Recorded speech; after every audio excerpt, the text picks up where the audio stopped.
There is a house at the very edge of town that nobody lives in, but everybody knows about. Its roof sags, its windows are clouded with dust, and its walls are bloated, as if swollen with water.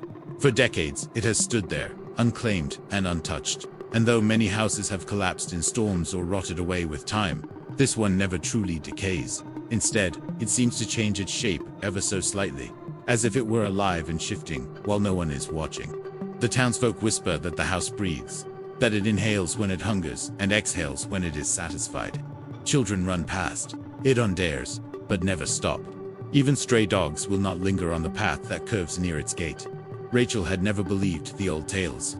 She was a photographer, one of those who made art from forgotten places and broken beauty. Her fascination lay in peeling wallpaper, in houses where mold bloomed like black flowers, in rusted fences that once protected laughter-filled gardens.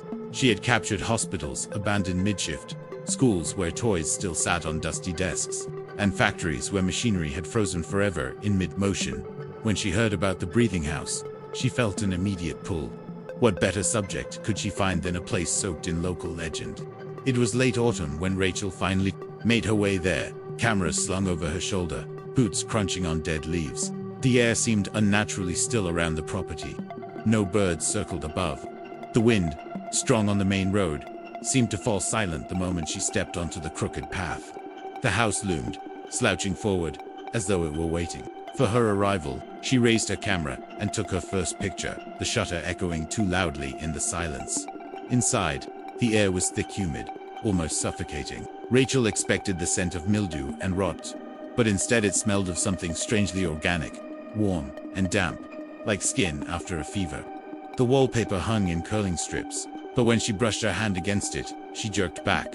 It wasn't dry, like she imagined.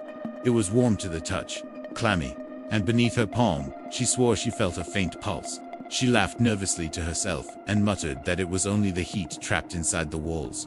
Yet her throat felt tight. She moved room to room, taking pictures. The lens caught strange distortions she hadn't noticed with her eyes. Shadows in corners seemed to stretch further than they should.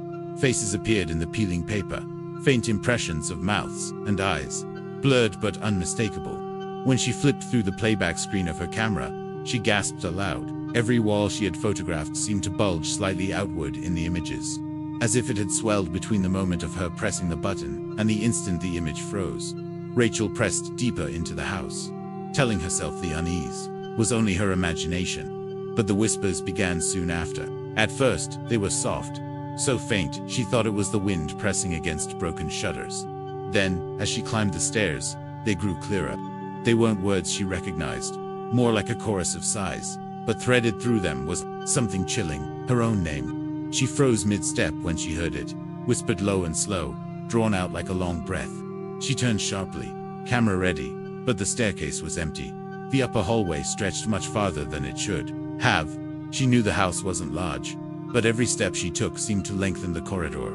She tried a door, and when she entered, she found herself in a small room with faded blue walls.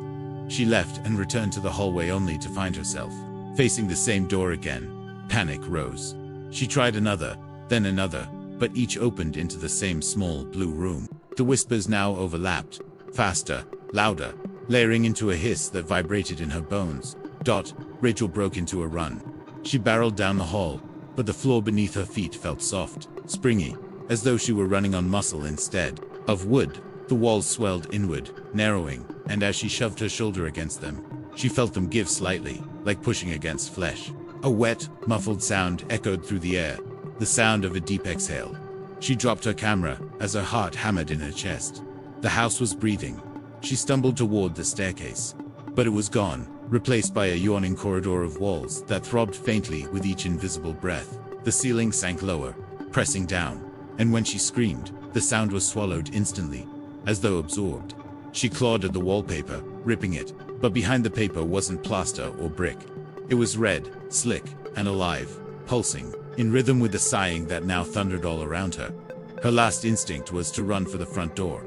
She saw it at the far end of the hall, but the closer she got, the further it seemed, retreating like a mirage. The whispers turned to laughter, dozens of voices overlapping in a ghastly chorus. Her legs gave way, and she collapsed. The walls pressed against her, closing in, wrapping around her body like a tightening embrace. Her final breath was stolen from her lungs as the house inhaled deeply, drawing her into its walls. The next morning, the neighbor, walking his dog, stopped and stared at the house. It looked somehow different, larger, heavier, as if it had taken in something new. Later that week, a storm shattered the abandoned porch, and among the splintered wood lay a cracked camera. The last photo on the memory card showed Rachel's face pressed flat against a bulging wall. Her eyes wide, her mouth stretched in a scream. And the house sighed again, satisfied, as it settled into silence, waiting patiently for the next visitor brave enough to step inside.